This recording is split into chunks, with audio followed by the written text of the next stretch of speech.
Dear parents, dear students, எமது அடிப்படை கல்வி நிறுவனங்களான பாடசாலைகள் சம்பந்தமாக சில விடயங்களை பேசலாம் என்று நினைக்கின்றேன். உண்மையில் எமது நாட்டில் கல்வியின் ஆரம்பம் பாடசாலைகளின் ஊடாகத்தான் நடைபெறுகின்றது. அதாவது கட்டாய கல்வி சட்டத்தின் ஊடாக எல்லோரும் 16 வயதிற்குள் கட்டாய கல்வியை பெற வேண்டும் என்ற அடிப்படையில் பாடசாலைகளில் மாணவர்களை இணைத்துக் கொள்கின்றோம்.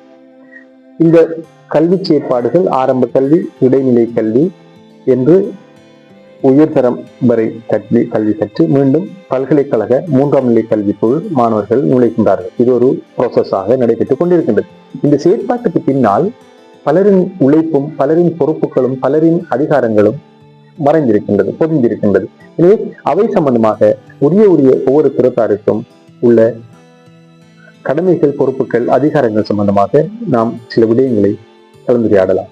உண்மையில் கல்வியில் நேரடியாக ஈடுபடுபவர்கள், நேரடியான பயணியர்கள் மாணவர்கள் தான், ஸ்டூடெண்ட்ஸ். அவர்கள்தான் கல்வியின் நேரடி செயற்பாட்டாளர்களாக இருந்தாலும் அவர்களை கற்பிக்கின்றவர்கள் என்ற அடிப்படையில் நேரடியாக ஈடுபடுபவர்கள் ஆசிரியர்கள், டீச்சர்ஸ். அதை நிர்வகிப்பவர்கள் என்ற அடிப்படையில் பாடசாலைக்குள் நேரடியாக இருப்பவர்கள் அதிபர்கள், பிரின்சிபல்ஸ். அவர்களும் பிரதானமான அதிபர் இருப்பார், இன்சார்ஜ். அதற்கு பிறகு டெபுட்டி பிரின்சிபல் இருப்பார், பிரதி அதிபர், அசிஸ்டன்ட் பிரின்சிபல், உதவி அதிபர்கள் இருப்பார்கள். அதே போல் பகுதி தலைவர்கள் என்ற அடிப்படையில் பல்வேறு விதமான நிர்வாக சேனலிங் ஒன்று ஒரு பாடசாலைக்குள் இருக்கும். இதே போல் இந்த பாடசாலைகள் எல்லாவற்றையும் நிர்வகிக்கக்கூடிய ஒரு கல்வி காரியாலயம் இருக்கு, ZDV ஆபீஸ் என்று சொல்வார்கள். அதாவது வலய கல்வி காரியாலயம். அதற்கு கீழாகவும் உள்ளது ஒரு கோட்டக்கல்வி காரியாலயம் என்ற ஒன்றும் இருக்கின்றது. இருந்தாலும் இவ்வாறுதான் அந்த நிர்வாகம் நடைபெறும். இந்த ஒவ்வொரு இடத்திலும் வேலை செய்பவர்களுக்கும், இந்த ஒவ்வொரு பணியையும் செய்பவர்களுக்கும் பொறுப்புகள் இருக்கின்றன. அவர்கள் மட்டத்தில் அவர்கள் சம்பந்தமாக சில பொறுப்புகள் இருக்கின்றது. மாணவர்களை எடுத்துக்கொண்டால் மாணவர்களுக்கு என்று சில பொறுப்புகள் இருக்கின்றது. அந்த பொறுப்புகளை மாணவர்கள் சரியாக செயற்படுத்துவதற்கு, சரியாக நடைமுறைப்படுத்துவதற்கு ஆசிரியர்களும் பெற்றோரும் ஊக்கப்படுத்த வேண்டும். பெற்றோர்களுக்கு வீட்டிலே அதிகமான பொறுப்பு இருக்கின்றது. ஏனென்றால் ஆசிரியர்களிடம் காலையில் 7:30 மணியிலிருந்து 2 மணி வரை அல்லது 1:30 வரை என்ற ஒரு 8 மணித்தியாலம் தான் பாடசாலையில் மாணவன் இருக்கப் போகின்றார்.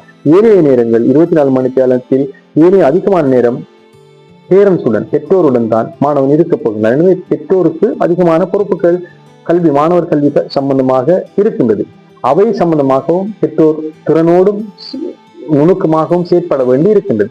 அதே போல ஆசிரியர்களும் தங்களது பணியில் சிறப்பாக செயற்பட வேண்டும். ஏனென்றால் பெற்றோர்கள் கல்வி அறிவில் 100% கல்வி கற்றவர்கள், கல்வி செயற்பாடுகளோடு சம்பந்தப்பட்டவர்கள், கல்வி உளவியலை கற்றவர்களாக இருப்பார்கள் என்று எதிர்பார்க்க முடியாது. எனவே ஆசிரியர்களுக்கு அதிகமான கற்றல் சம்பந்தமான, மாணவர் நடத்தை, மாணவர் உளவியல் சம்பந்தமான பொறுப்புகள் அதிகமாக இருக்கின்றது, நிறைவேற்றுகிறார்கள்.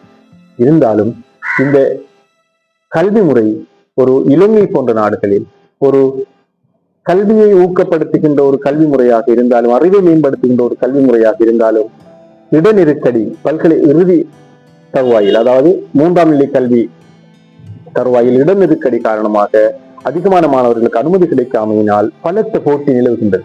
இந்த போட்டிக்குரிய மாணவர்களை தெரிவு செய்கின்ற முறையினை பரீட்சை முறை, எக்ஸாம் மெத்தட்டை பயன்படுத்தி தான் மாணவர்களை தெரிவு செய்கின்றார். எனவே எக்ஸாம் ஒரு மாணவன் எவ்வளவு அறிவுடையவனாக, அறிவு கற்றவனாக, மாணவ திறன்களை கொண்டவனாக இருந்தாலும் பரீட்சையிலே வெற்றி கொள்ளாவிட்டால் அவனை நாம் ஒன்றுமே செய்ய முடிவதில்லை, அவனை நாம் உள்ளே எடுப்பதில்லை, அவனை ஒரு சிறந்த மாணவன் என்று கருதுவதில்லை. எனவே மாணவர்களுக்கு கற்றல் கற்பித்தல் நுட்பங்கள், தொழில்நுட்பங்களிலும் பார்க்க அதிகமாக தேவைப்படுவது பரீட்சை நுட்பங்கள், பரீட்சை செயற்பாடுகளில் வெற்றி கொள்ளல், பரீட்சையை எதிர்கொள்ளல், பரீட்சை சம்பந்தமான திறன்களை மாணவர்கள் அதிகமாக வளர்த்துக் கொள்ள வேண்டும். கற்றல் கற்பித்தல் செயற்பாடுகள் என்ற விடயங்களிலும் பார்க்க பரீட்சையில் வெற்றி கொள்ளல் சம்பந்தமான அதிக நுட்பங்களையும் அதிக செயற்பாடுகளையும் மாணவர்கள் வளர்த்துக் கொள்ள வேண்டும். பரீட்சை என்பது 3 மணித்தியாலத்திற்குள் அவரை சோதிக்கின்றது. 3 மணித்தியாலத்திற்குள் தான் 1ஆம் தரம் முதல் 13ஆம் தரம் வரை கற்ற எல்லா விடயங்களையும் இந்த உயர்தர பரீட்சையிலே 3 மணித்தியாலத்திற்குள் எழுதிவிட வேண்டும். இது சம்பந்தமான ஸ்கில், இது சம்பந்தமான திறன் மாணவர்களுக்கு இருக்க வேண்டும். அதற்காக என்ன செய்கிறார்கள் என்றால், அதிகமான கடந்த கால வினாக்களை மாணவர்கள் செய்து பயிற்சிகளை பெற்றுக்கொள்ள வேண்டும். கடந்த கால வினாக்கள் தொடர்பான பல்வேறு விதமான வினா அமைப்புகளையும் மாணவர்கள் கற்றுக்கொள்ள வேண்டும். அதற்கு ஊக்கப்படுத்த வேண்டும், மாணவர்களுக்கு அதற்கு வழிகாட்ட வேண்டும். அந்த கேட்கப்பட்ட வினாக்களுக்கு எவ்வாறான விடைகளை எதிர்பார்க்கின்றார்கள், கீ என்று சொல்வார்கள்.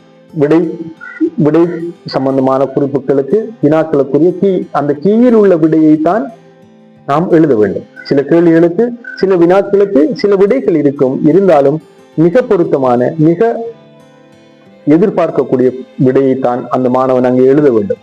அப்போதுதான் அவன் சித்தி பெறுவான். அதுதான் மிக நுணுக்கமான மிக சிக்கலான பிரச்சனை. எனவே மாணவர்களுக்கு அறிவு இருந்தால் மட்டும் அவர்கள் சிறந்த மாணவர்கள் என்ற பெயரை எடுத்துவிட முடியாது, சிறந்த வாழ்க்கை முறைக்குள் அவர்கள் சென்றுவிட முடியாது. அவர்கள் பரீட்சையில் வெற்றி பெற வேண்டும். பரீட்சையை எவ்வாறு நுணுக்கமான முறையில் வெற்றி பெற்று அவர் முதல் நிலை 2ஆம் நிலை என்ற நிலைகளை பெறும்போதுதான் அந்த மாணவன் அவனது வாழ்க்கையை தீர்மானிக்கக்கூடிய ஒரு நிலைக்கு செல்லுகின்றார். எனவே இது ஒரு துரதிர்ஷ்டமான நிலை. இந்த நிலையை ஒவ்வொரு துறத்தாரும் நான் சொன்ன பெற்றோர், மாணவர்கள், ஆசிரியர்கள், அதிபர்கள், கல்வி நிர்வாகிகள் என எல்லோரும் தங்களுக்கு உரிய பொறுப்புகளை சரியான முறையில் நிறைவேற்றுவதற்கு நடவடிக்கை எடுக்க வேண்டும். அதன் மூலமாகத்தான் ஒரு மாணவனின் முழுமொத்தமான திறன்களை வளர்த்து அவனை ஒரு பரீட்சையில் வெற்றி பெற்ற மாணவனாக மாற்ற முடியும்.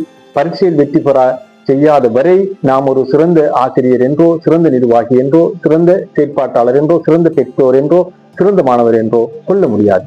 எனவே இது சம்பந்தமாக சிந்திப்போம், இது சம்பந்தமாக செயற்படுவோம், பரீட்சையில் வெற்றி பெறுவதற்குரிய யுக்திகளை கையாள்வோம், அது சம்பந்தமான நடைமுறை செயற்பாட்டுகளில் இறங்குவோம் என்பதை கூறி இந்த காணொலியை கேட்டுக்கொண்டிருந்ததற்காக உங்களுக்கு நன்றி கூறி விடைபெறுகின்றேன். நன்றி.